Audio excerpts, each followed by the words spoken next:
Hey, I hope you're doing well. So, 2 days ago, I hit for the first time in a couple months, and it just kind of has me thinking, just busy, traveling a lot, coaching a lot, making a lot of content.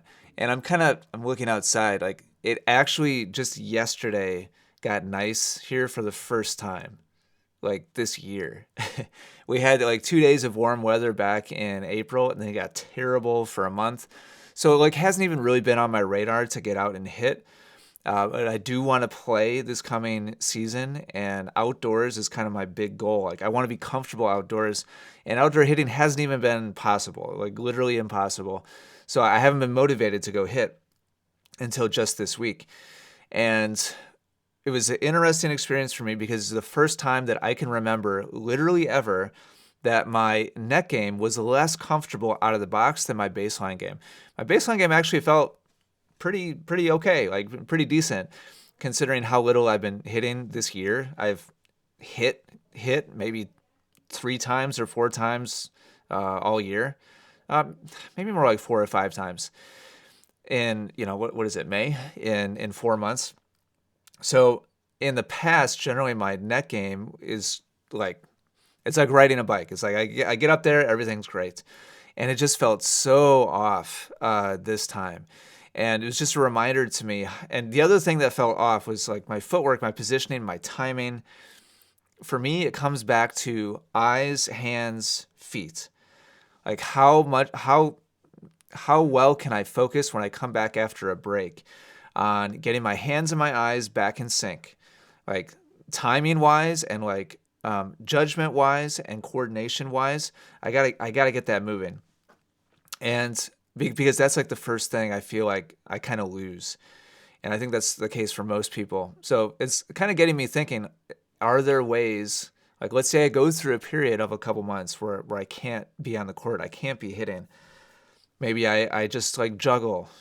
I like to juggle. I learned when I was a little kid. Maybe spend some time juggling a couple times a week. The other thing is the feet. I don't know about this one. I need to do more explosive like plyometric type stuff like box jumps. Um, Jumping rope is would be better than nothing. I've been working out, so like I'm in good shape.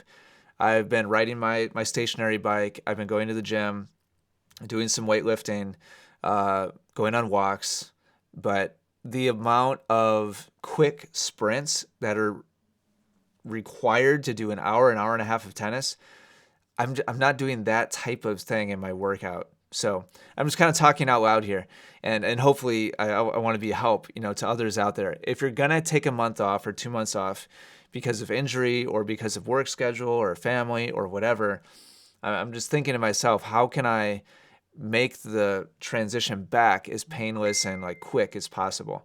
So I think the checklist for me, and hopefully for you too, for most people, is some kind of eye hand coordination um, training, or like using it, like some kind of use of eye hand coordination.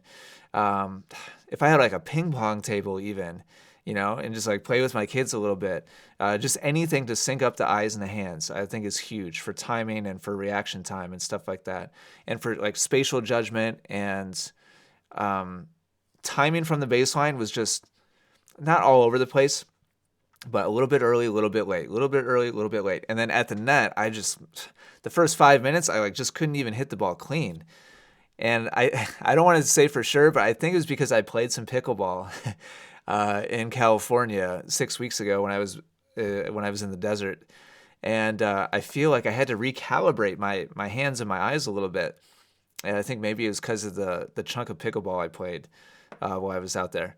So eyes and hands, timing, judgment, and then feet. How do I get some more anaerobic, meaning short spurt, high intensity training in there? I like box jumps a lot. If you're not familiar with box jumps, check that out. Jump rope could be good, but more so double unders than single unders. Double unders are pretty tough, but it's much more explosive, and like it's not so low and slow. It's not so steady.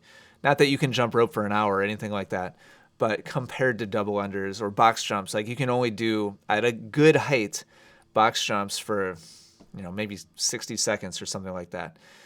So I'm just kind of talking myself through this. I hit pretty good, and we'll be publishing a video of the hit on the Real Tennis channel.